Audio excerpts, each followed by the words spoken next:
So, showing me shaking my head in my negative nasty feel after that Buffalo game where they jumped all I can tell you is Dolphins number one, baby! Hands up, baby. Dolphins Hands number up. one!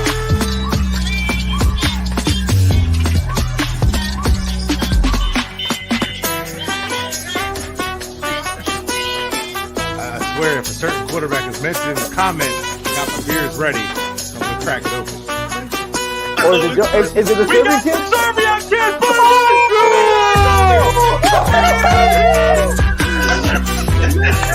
This looks done. Oh my god, it looks fantastic. I hate you so much. No, good beat, man! Gotta beat man! Woo! I'm a man. I said it, and it's reality.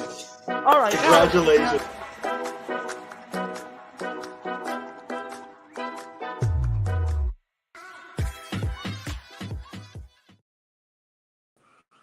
Muy buenas noches, Miami. Welcome to another episode of Fast Break on your regular day, hump day, 8 p.m. Like always on the Finch Talk Sports Network. Remember to like, subscribe, remove, re-like, resubscribe. Do everything that you got to do. Like always, my right-hand man, the voice of God, with showing K-Love some love. Clutch, what's up, buddy?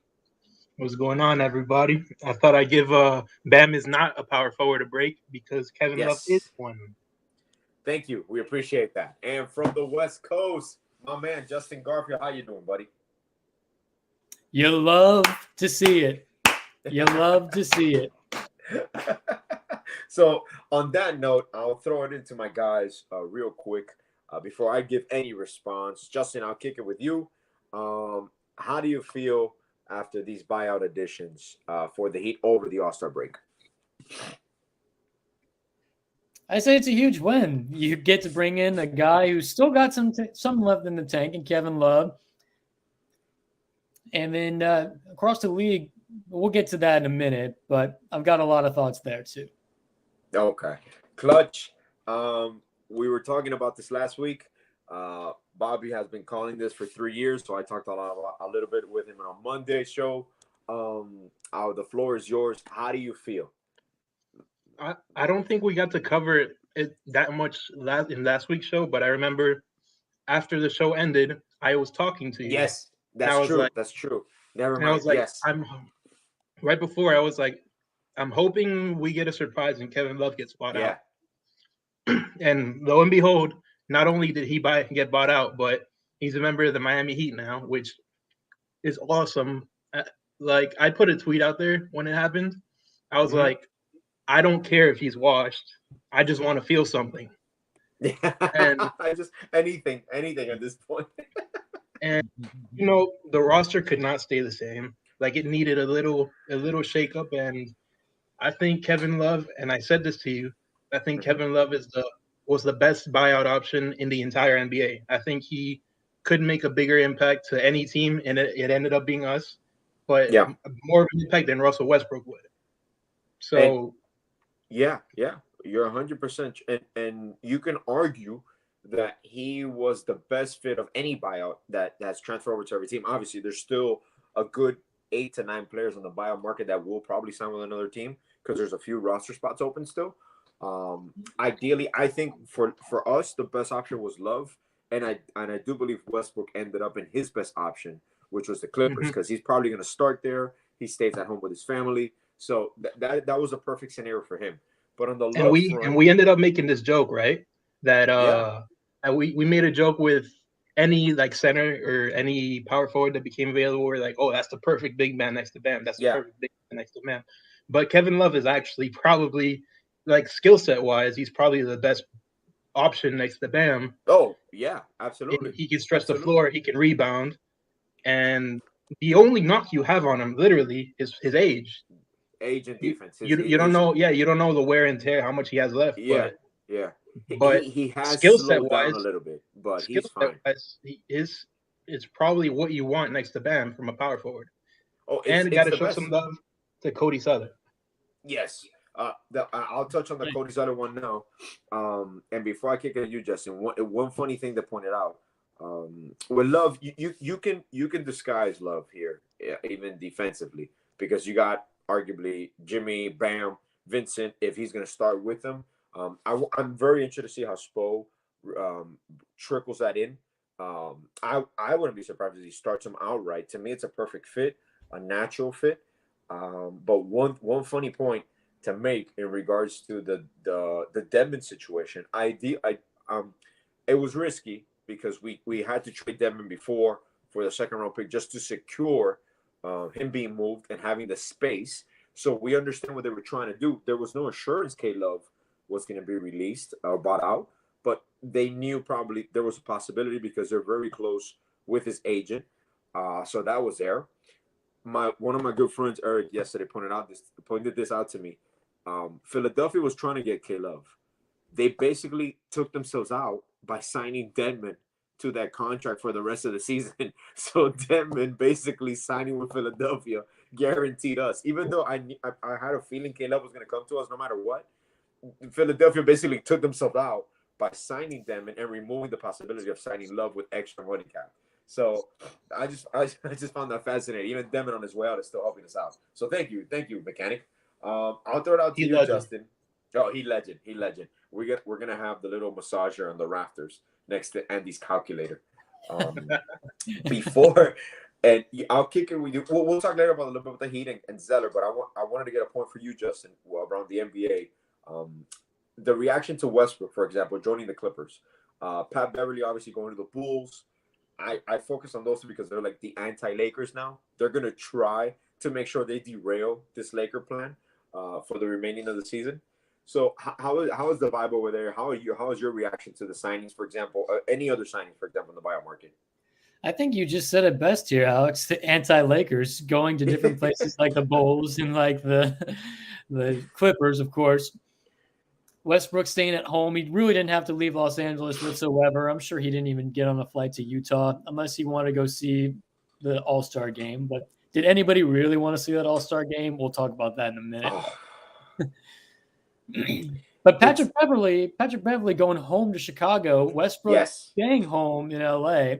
I do like to see that. And the Bulls do face the Lakers 2 more times in the regular season. He quoted himself saying, "We're going to knock them out of the playoffs." Yeah, because they face themselves at the end of the season, right? They're one of the last games for the Bulls. Okay, something like that. I love the storylines in the NBA, and now that you mentioned it, Clutch, I'll ask you. I was a huge fan. I remember as a kid when I started watching basketball in 95, 96. We lost the dunk contest for a year. They put it like a 2-on-2 tournament, but they quickly returned and Kobe won it. So the last dunk contest I watched when I was a kid, it was Brent Barry with his warm-up when he took off from the free throw line. Obviously, it looked like a little unathletic version of Jordan's dunk, but it was still cool. And growing up, you saw the athletes take pride going to the All-Star games, doing the dunk contest. Now, for some reason, I don't know what it is, they even have an extended break. But athletes don't seem to be enthused to perform for the fans during All-Star weekend. I'm no one here to be chasing a millionaire or professional athlete. I don't really care.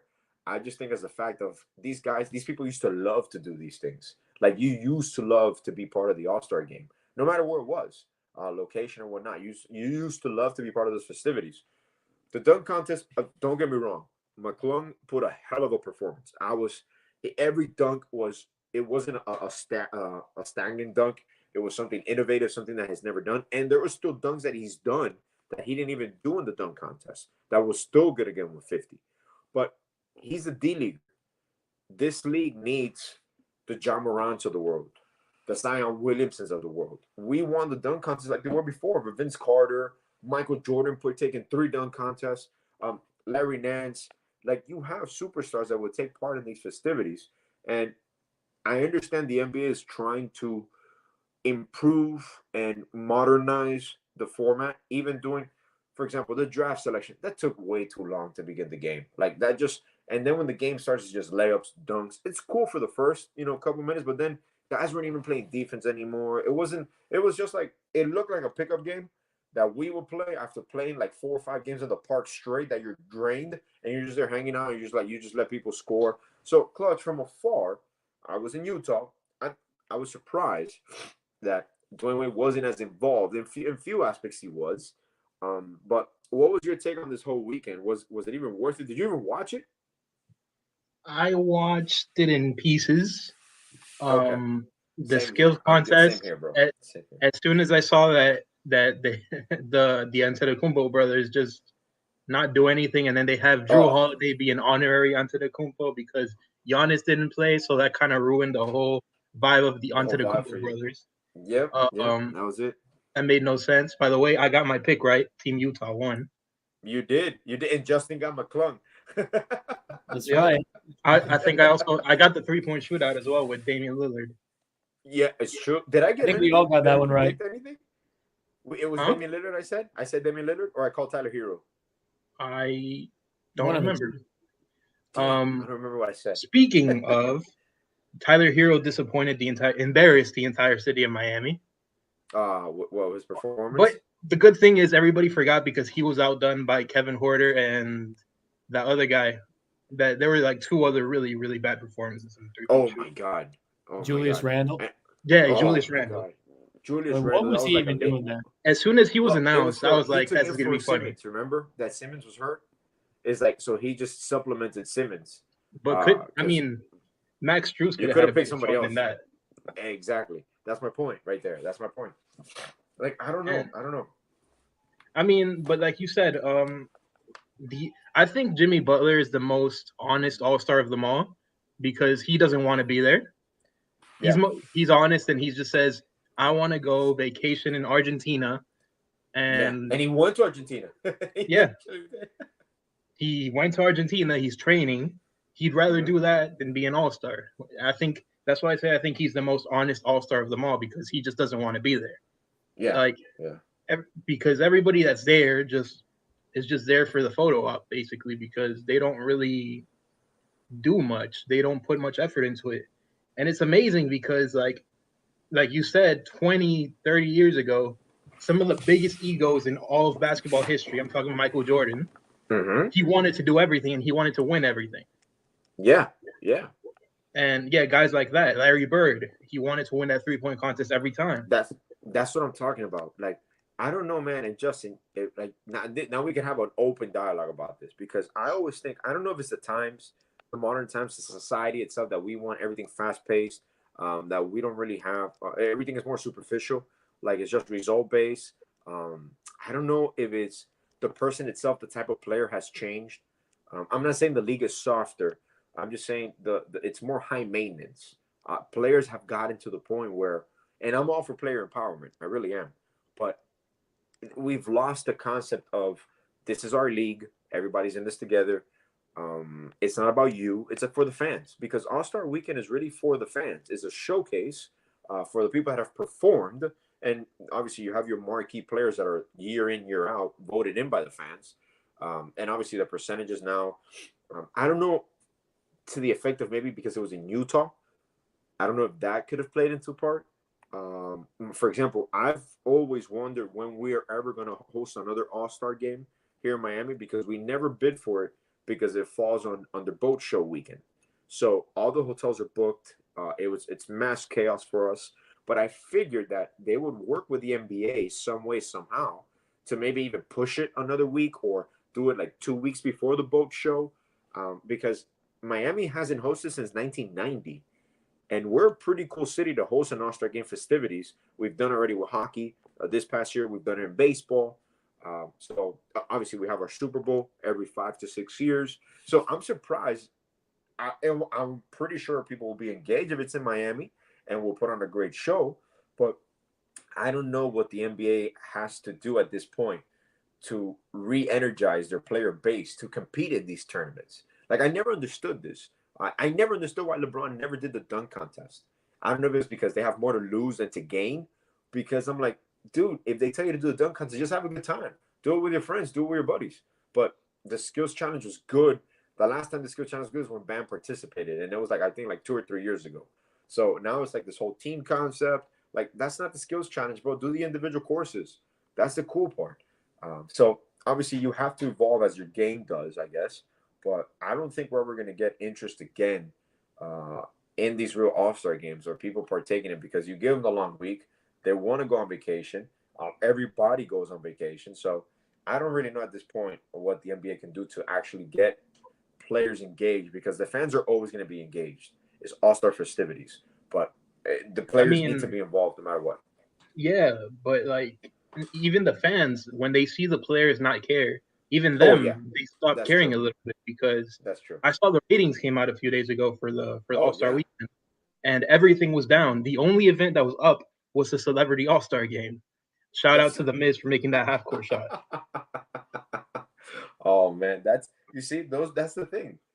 People in your numbers, it starts affecting, and like I say, this is a two-way street. This isn't always, if the owners are not making money, the players aren't going to make money, and TV deals matter, and fan interests matter. So that's something that I guess they could try to make more entertaining.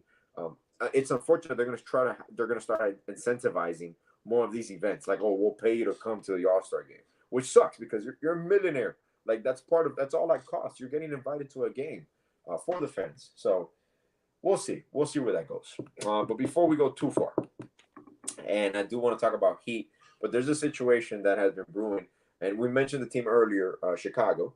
I do believe the Eastern Conference got a little bit weaker in the lower part, so this does help us for the push. And obviously, we'll talk a little about Cody Zeller. But there's a team that I wouldn't want to be the GM of right now, and that's the Chicago Bulls. And the reason I bring this up is because this gives me a PTSD in regards to Brandon Roy. When I heard this come out this week, that doctors are concerned, various doctors from across the nation are concerned with Lonzo Ball's knee. Now you're going into the territory of, is this fixable? Is this degenerative? Is how is he going to play? And the Bulls had invested part of their future into Lonzo Ball as their point guard. And when Lonzo Ball has played point guard for the Bulls, they have been a decent team. They have been a fun team. So I'll send this out to you, Justin. If you're the GM, a lot of your future is riding on this deal, because you're probably on the cusp of blowing this up. Because if, let's say, Lonzo Ball has to medically retire, his contracts will be off your books. So you probably could hit a reset button or start just alone with Levine. But if you're in the situation right now, what are you looking for? You worry about Lonzo Ball, the person, because he had a bright future, and you also have to look out for your franchise. So at this point, what are you doing? Well, first, I got to say, Lonzo, we're all rooting for you, man. Very sorry to hear what you're going through. We all wish you the best in your healing journey. And that being said, the Heat were in this situation with Chris Bosh in 2017. He had blood clots, had to medically retire, tried to come back the next year, just couldn't do it, had to retire again. And his contract eventually came off the books and opened things up for the Heat. It allowed them to go after Jimmy Butler and make him the new franchise cornerstone. And I think Chicago is in a very unique situation here too. Now, you'll get the vibe that I'm an optimist, and it's true that I am. I'm a Rockets fan looking up. Come on. But here's what I would do if I am the GM of Chicago. If Lonzo is the point guard that we want to do exactly what you said. Talk to those doctors and see, is this fixable? And if so, when? How soon? It's not going to be this year, and I don't care about this year. They're not going anywhere. They're not making the playoffs. Next year, Levine's contract year, then you've got some incentive to move some pieces if Lonzo's still out and say, okay, Lonzo's not coming back. Let's get him off the books. Let's blow this up. Or if his contract's off the books, then that opens up some money to go after another point guard to think if you are going to compete and you do get a couple more free agents. But this team, as of right now, is not going anywhere. So assuming that nobody comes to Chicago, I would just go ahead and blow it up and go to consult with those doctors.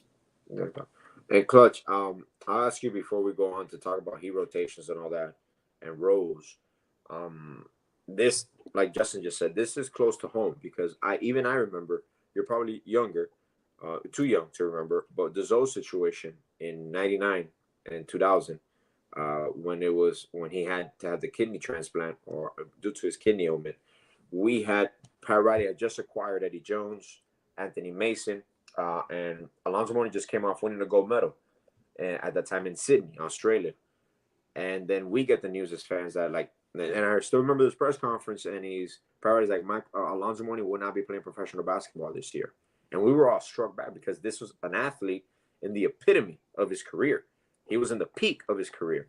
And it sucks because you understand the business side, but you always know the human side as a player, because if it's very different when you retire on your own. You made the decision. But when you're basically forced to retire, and I'm not saying it's at that point, but it is worrisome, because this is how it started with Brandon Roy. Brandon Roy took longer to recover. He was having constant pain where he got to the point that he couldn't resist it anymore, and it was not playable. And I do see the same course of action happening to Lonzo Ball. So from afar, like I just mentioned to Justin, they're in the East Coast. They're competitors. Obviously, you respect the competition. This year, they already shoved him for the year. He's not going to play this year. There's no comeback. You evaluate, what do you do? Do you move Levine, that he just signed the extension? Do you unload DeRozan? What do you do, Clutch, if you're the GM? I mean, you're right when you said, like, you don't want to be the GM of the Bulls right now. No, man. Because you put all your pieces, all your chips on the table to bring in DeRozan, bring in Vucevic, sign Lonzo. You went all in. Traded or signed Caruso. He signed Caruso as a free agent. Yeah. You put everything on the table thinking you could make a run. Yeah. One, the pieces just didn't seem to fit, or only seemed to fit when Lonzo was on the court to put it together. Exactly. That's the part. That's the part that triggers it. It was perfect. They were fluent when Lonzo was on the court. Yeah, and I don't think somebody like, no offense, somebody like Pat Beverly isn't gonna put it all together, because he's a defensive-minded point guard. He's not much of a distributor like Lonzo. Mm-hmm. Yeah. So I don't know I think, honestly, and I'm probably a pessimist here. Like, I think Lonzo's knee is pretty much cooked. Mm-hmm. Because being out for that long, and to this day, they say he still can't run or cut. Yeah, he still has pain. Yeah, whenever he runs or cuts, anytime he does strenuous basketball moves or activities, he has nagging pain and constant. So that means either your knees are rubbing, there's degenerative. To me, it sounds like a degenerative situation where there is no fixable thing. Yeah. So I mean, because he did at have some surgery. point he had surgery, didn't he? He had surgery. Yeah, I believe he had surgery. I mean, they can maybe correct it. I don't understand. Maybe like the promise, like with Victor Oladipo. Remember, he had the surgery, the Achilles surgery, and it wasn't done right. So then he had to done the surgery correct, scoped and everything, and now you see him still going through the knee situation again on the opposite knee. So I don't know, man. It just sucks to be in that situation. Yeah, I mean, even if he does, let's say, like, best case scenario, he gets it corrected. Like, the Bulls' window is already pretty much closing. Yeah. It was a very, very short window, maybe 1 or 2 years, and they didn't capitalize, and they couldn't because of injuries, and the rest of the team didn't work well together when Lonzo was out. So and now you got Vucevic's decision. Do you re-sign him? What do you do? Sign and trade? Which, I mean, I'm pretty sure it could be easy because a sign and trade candidate, but this is a franchise altering offseason for you. At some point, you seriously got to consider blowing it up, because I don't see, it's just a bunch of pieces there, and it's not a team, and I just don't see a light at the end of the tunnel for this version of the Bulls. No, yeah, and they peaked. And it sucks that it's happened to the Bulls again, because the same situation happened to them with D Rose, Carlos Boozer, Joaquin Noah, Luol Deng. They peaked at a certain point. Obviously, it was during our Big Three era, but that Bulls team peaked, and that's it. There was nothing else coming out of them. Kind of like the Raptors again. Honestly, the Hawks, and we can mention this, and I'll throw this one out to you, Justin. We had talked about it before, and today it comes out that finally it ends up Nate McMillan costing his job, and Trae Young won out, which obviously you were going to understand. Trae Young is always going to win out. To me, the Hawks they're never going to get up under this, because they still traded Luka. They drafted Luka, and they traded him for the rights of Trae Young. I will always question that move. I question it on draft night. Trae Young's a volume shooter. He's a playmaker. He doesn't give you anything else in reality. Just range, playmaking. In long term, there are a lot of teams that are up and coming in the Eastern Conference and the Western Conference. We've talked about the Orlando Magic. The Cleveland Cavaliers are established. The Pistons are up and coming. There are a lot of teams that are stagnant at this point. And I think we lost Clutch there, but he should be back soon. But Justin, this is honestly, I'm happy in the situation that we're in because, like I said, I'm not saying this front office for Miami hasn't made mistakes. Okay, there've been some mistakes made in regards to the last of which was Lowry's contract. In reality, we understand why they did it, the situation, the window. You're trying to maximize that, but from your perspective, I'm happy, for example, with a Cody Zeller addition. I believe he's an insured signing. I do believe they're going to give Omer some run as the backup 5. I do believe ideally Love should be starting next to Bam, where you can kind of move Caleb once again to his role where he's the hybrid swingman off the bench. You're still going to stagger their minutes. He's still going to play with Jimmy. Caleb is still going to play some of the 4. People are like, oh, okay. Caleb is still going to play some of the 4. The Heat are still going to play small. You're going to have Kevin Love maybe 20, 25 minutes a night. But it does, to me, balance out your offense. It frees up your offense. And Lowry coming back, the reports came out, and we talked about this last week, where we mentioned that they're going to use this time to come back and say that Lowry is working through an injury. He's returning. He wants to get back on the court. So they're going to do the PR part where essentially Lowry comes back as a backup point guard. So after the buyout signings, how comfortable you are with the situation in the East where you really top teams, what you really have to worry about in the East is Boston, Milwaukee, Philadelphia, and Cleveland pushing you, because honestly, Brooklyn doesn't worry me. Brooklyn got a hell of a return. I'm happy Sean Marks did a hell of a job, because just getting Cam Johnson and Bridges alone was a success, because you had a situation you weren't going to get up under. So that part, amazing. Now he has to find some way to get rid of Ben Simmons, and I'm pretty sure he'll try to do this offseason.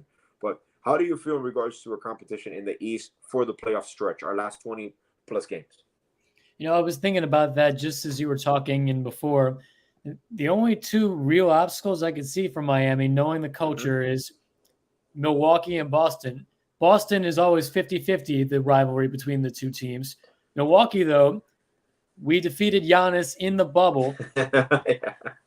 However much value and stock you want to put on that. So, but outside the bubble, in the playoffs, they swept us that next year and they won the championship. So then the next year, well, last year, I guess you could say, it all came down to a missed 3-pointer from Jimmy, which I will still argue he should have driven in and just tied it. I don't think he should have gone for the win. So, yeah, I would put a lot of emphasis on those 2. Like, does this Kevin Love signing get you over the Boston hump, over the Milwaukee hump? That's what I'm most focused on. And one thing that I will bring to the table here is Kevin Love's passing is underrated as hell. Yes. That's what I'm comfortable. And Clutch hit on the nail on the head. Out of all the signings, he was the best fit where he ended up. And I know we talked about Westbrook too.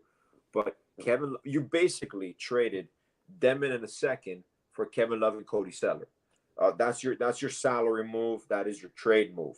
Like I said, and also one thing, because this does carry significance, because a lot of, obviously they always criticize that the Heat are not a tax team anymore, et cetera, et cetera. We used our full biannual exemption that was left, the prorated version of what was left on Kevin Love, which goes to show, certifies that we're going to be an above the tax apron team next year. So, but the biannual exception wouldn't be available next year. We do still have the mid-level exception that we can sign a player. I believe it's 3 to 4. I believe it's 4 years based on that salary. So you can sign a player using your mid-level exception and give them a 4-year contract, which could come in handy next year because we will be a tax team. So kind of those players is kind of like when we signed Victor Oladipo to that $8 million range, $9 million range. You can use part of that to sign him there outright. So that was the telling part to me in regards to This Bobby. Love this signing, pun intended. We started the show with a pun. We're going to continue with the puns. Love is in the We air. got that love and feeling. And tell me, Justin, it is amazing. Every time one of these players signs, usually after being bought out, they always preach how much they respected the Heat organization, how for so long they wanted to be part of the Heat organization. That's one thing. There's a lot of respect, and that's what I don't talk too much. I don't look too much into Twitter GMs and the Twitter media, because they always think that if we don't make a move, it's because Miami didn't want to, or because the player didn't want Miami. Miami has respect across the league. Is it a destination for everyone? No, not all types of players want to come here, because not all types of players are championship caliber players and want to bust their ass and meet the demands, which I understand they're rigorous, 100%. But no one in the NBA can argue that when a player comes to Miami, even at a later age, they still somehow improve, not only skill-wise, but conditioning-wise. We elongate your career. So I wouldn't be surprised if Love stays maybe another year or two, depending on what we do next offseason. But I'm stoked with this buyout market, because I do see, as a coach, I do see the way this could balance out your team. This could, I'm not saying it's not guaranteeing you anything. Competition will still be tough, and you still need some time to gel, because Love is a very cerebral player. You mentioned he's a great passer, great teammate.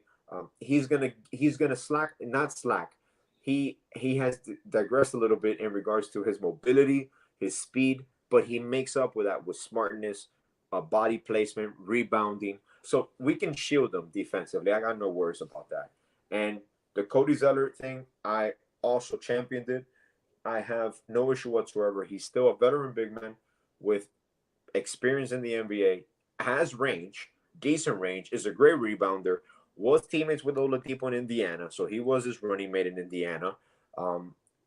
It's a perfect insurance signing where you can rest assured if something happens to Omer, or Omer doesn't work out, or he doesn't play well as the backup five, you have Cody Zeller coming in at that spot. So that is perfect. We got Clutch back. Let me put him in here.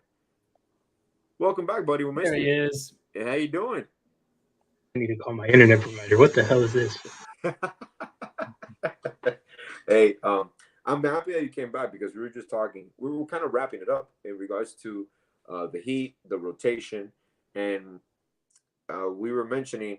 Well, right now I was just talking to Justin in regards to the Cody Zeller signing, where I do believe that they're still going to give Omer minutes at the 5. They're going to try to play that out, and Cody's like that insurance signing. Lowry is going to come back. They give him enough time. He's going to come back in the backup role. The organization is obviously doing the PR and putting out all the statements through Barry Jackson that Kyle Lowry is willing to work in any role that the team needs. Obviously, you can tell the vocabulary. So, past the signing, Clutch, Justin mentioned that the real teams that only scare him are Milwaukee and Boston. In regards to top competition for us to get through the East. How do you see us performing this last part of the season? Because I'm saying it's a great fit. It might take some time to gel certain things, but Kevin Love is a cerebral player. Justin mentioned how great of a passer he is, his court vision. He is a little bit slower defensively, but he makes up for that in spacing and rebounding, and just a perfect gel for that unit. So how do you see us putting this past midseason? I mean, everything I say is obviously going to be on paper, because we need to see how it unfolds on the court. Absolutely. But I'm confident that we're skill-wise we can be a top 3-4 team in the East. Mm-hmm. So Justin is pretty much on point where he said Milwaukee and Boston. Mm-hmm. I think we give Milwaukee a run for their money because of Bam. And he's one of the few players in the league that can contain Giannis as much as possible, because he can't be stopped, but he can be somewhat contained sometimes. Yeah. Well, we're the creators of the Giannis wall. Do you remember? Did you hear his interview when he was talking about the wall in one of his post-game interviews? The wall. We're the ones that really started the Giannis wall. Other teams have tried to do it, but they're not as successful doing it. You remember it in the 2020 bubble. It was Jay Crowder and Bam, And bam. and there was always a third wing just making sure Giannis sees that wall. Yeah. And yeah, I think Spo has played Giannis as best as he can with his schemes. And yeah, but as in terms of how we would stack up, I like our chances versus most of the teams in the East. I do like that. I think Miami's probably the best place that Kevin Love would have came if he wants to still produce at a high level. Yes, correct. Because Spoelstra has that. He has that reputation, man. He gets the best out of the vets. He got the best out of PJ Tucker, who was very old when he signed here. Yes. He got the best out of Andre Iguodala in the spurts he played. And yeah, he gets the best out of these veteran players and finds a way to maximize and squeeze every little bit of talent they have left. So I think it's the best place for Kevin Love. I think it's the best place for Cody Zeller if needed, because I do agree with you that he's probably an if needed kind of player. Yeah. Because you really can't rely. You can't put all your baskets that your backup center that's coming off surgery is gonna be okay health wise. Exactly. So you need to. He can get the most out of him probably as needed, like I said. And I like our chances. These new additions, they make sense. The fit makes sense. And like you also said, Lowry, it seems more and more likely he's going to be a bench player. It's going to come off with Depot and them. And I really like the way Gabe plays with the starting lineup. He gives better shooting and scoring than Lowry did. Yeah, he complements the units way better. And Clutch, now that you mentioned that, and Justin, I'll talk to you about the psychological part about this. They always mention how Spo's teams always perform well in March. March is right after the trade deadline. For the past 2 to 3 years, well, every year Miami in and out is always a team that's heavily involved in the trade deadline talks. We're always one of the destinations with the Dragic acquisition, and with the Jay Crowder acquisition, with the Andrew Iguodala acquisitions. So I can see the psychological part where the team performs better after the trade deadline because the pressure is off you. You're not going anywhere that year. That's it. You're not going to be traded. So I do believe that we might even see a re-energized Kyle Lowry in his limited role. I believe he will perform better, and the rest of the players as well. I'm not saying they were affected by trade talks. Like, I'm pretty sure Strus knew he wasn't going anywhere this year. Lowry was in the talks. Duncan Robinson was in the talks. So it's not that we don't have the depth, because we do have the depth. And at any given moment, it's ignitable. But I think one of the key parts of the Kevin Love acquisition, opening up so many lanes now also for Butler. And Butler is gonna be magnificent with him, with his little pick and pop partner, because Butler has been kind of missing that for the past year and a half. So I think he's going to benefit greatly. Bam's lanes are going to be open, even Tyler Hero as well. And I do believe it's going to trickle down into our shooting numbers amongst our guards. You're going to see those percentage go up at least like 2% before the end of the season, our 3-point percentage. So I don't know if we're dead last in 3-point percentage, but we're pretty low. But I do believe we'll kind of like be in the middle pack. We've had so many clutch games this year, and we still have I believe we have a negative net rating still, and we still are above 500 like 5 games or 6 games. So we could put on a run here. If we could go like on a 10-2 run and maybe win like 18 out of the last 24 games, we could be in position. I wouldn't say 4th, but at least 5th in the East. And Justin, judging from that, I talked about this in regards to the Heat. You're in LA. I want you to compare for us so we can have an image here. The Lakers and Clippers situation. Right now, who do you think is best fitted to compete because this is very risky, what Rob Pelinka did. The Lakers right now are not in the playoff picture, if I'm not incorrect, correct? The Lakers are not in the playoffs right now. Not at the moment. The Clippers no. are. Okay? If Westbrook comes out and this is a face-off, even if they do meet in the playoffs, how do you see this turning out for LA, for both LA teams? That's a really interesting question you pose. The Lakers made all the right moves to get back in contention and realize that the only 2 teams that are really out of it in the West are the Rockets and the Spurs. That's Everybody else all within a few games of each other. So the Lakers, they win just a few games and get a little bit of luck. They're right back in the picture. The Clippers, on the other hand, literally on the other hand, yeah.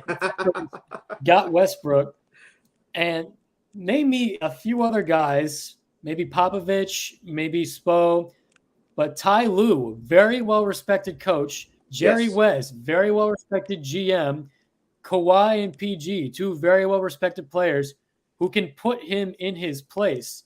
LeBron can't do everything by himself. He couldn't do that with Westbrook. But these guys, I feel like they've got the better leadership overall in their organization and say, Russ, here's your role. Don't do anything more than this. We need you, but we don't need you to do too much. Just stick with it, go with it. Come playoff time, playoff Kawhi is not somebody you want to see. Playoff P, you can laugh at him. Go for it.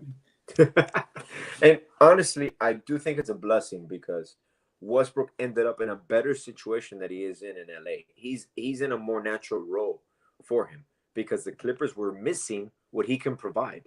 The Lakers didn't need that, but they already had that on LeBron. So it's a win-win to me. And that's, I know we talked about it last time. And I'm like, I know Westbrook, they talked about, what do you call this? He was thinking about going to the Bulls. Obviously, he did talk to the Heat. We're aware of that. But there was no other fit really for him anywhere else but LA. The Clippers made the perfect sense. Once they moved Reggie Jackson and all that, they made the perfect sense. So I'm really happy for Westbrook because I know Westbrook gets a bad knock, and I know sometimes he can be a little bit difficult, but all his teammates have always praised Westbrook and the way he's treated people, the way he carries himself, even with hospitality-wise. In the bubble, the stories are famous. Him leaving massive tips to the workers and making sure the players were aware that they have to be thankful for these workers because they actually made the bubble possible. So as a human being, as a father, you see the greatness in him. Unfortunately, the moment the Lakers traded for him, the moment the Lakers traded for him, I knew it was going to end up in failure because there was no fit there at all. And it just took him a year later to realize it or to make a move. But I mean, what can you do? You can just push for the best. Clutch, we're gonna wrap it up soon, but actually, Justin, I have you. What is your prediction right now for the second part of the season?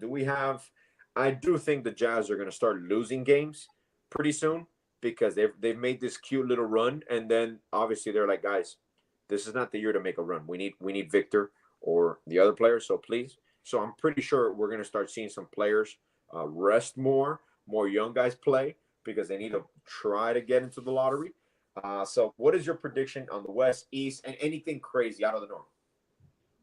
That's a good one there. And then now that the Jazz got rid of Mike Conley and crew, yeah, I think that could be a big possibility that they do tank. As far as everything else upon the landscape, I do see the Lakers getting back into the playoff push. I think they will at least make the play-in, and whatever happens from there happens. I think the Warriors might be very in trouble. Warriors will be in trouble. They'll probably barely get in the playoffs or they'll make the play-in. They're not fully out of it. But to see them being 500 at this point, now given Steph is injured, but you don't see any of those guys play the All-Star game because they weren't selected except for Steph. They're not the same team anymore, even though the roster hasn't changed so much since last year. And now that they got GP2 back, maybe things could pick up. But they've got to be very careful. If they draw a tough matchup like Memphis or Denver in the first round, you just got to be aware. This is not the same Denver team of past years where they've owned them. They're not the same Memphis team. They could easily run through them.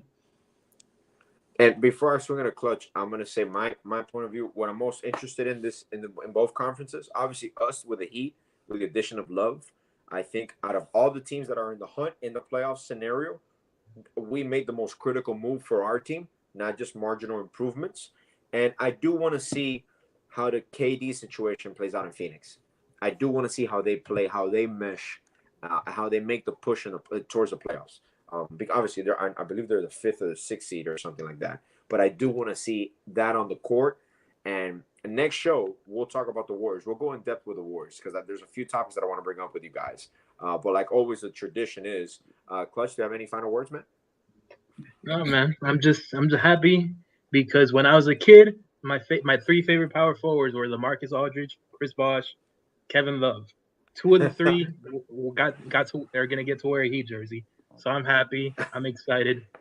And we'll see what old Kevin Love got. And he brought 42 back, so he's gonna be a monster. Hey, I was rooting for that. K Love in 0 is not the same as K Love in 42. Like people forget, dude. K Love was a monster. K Love and you know what's funny? He looked like he had the Luka Doncic body because he wasn't very muscular in Minnesota. He was a little bit overweight, but dude, he was giving you 25-20 every night. Like I remember still the highlight beam in the bottom. And the moment you saw Minnesota, you were just like, shit, I wonder how many Kevin Love dropped tonight because he was going off, man. Obviously, we're not going to get that Kevin Love, but on any given night, he can go off. Like Bam, that's what I love about this team. And that's something that we're missing. You saw the first post where Bam put, where like, you better make some fucking shots. And K Love responds like, you better what is it? You better Space the floor. Space the floor. Like, that's what we were missing. This team had become stagnant. They weren't joking around anymore.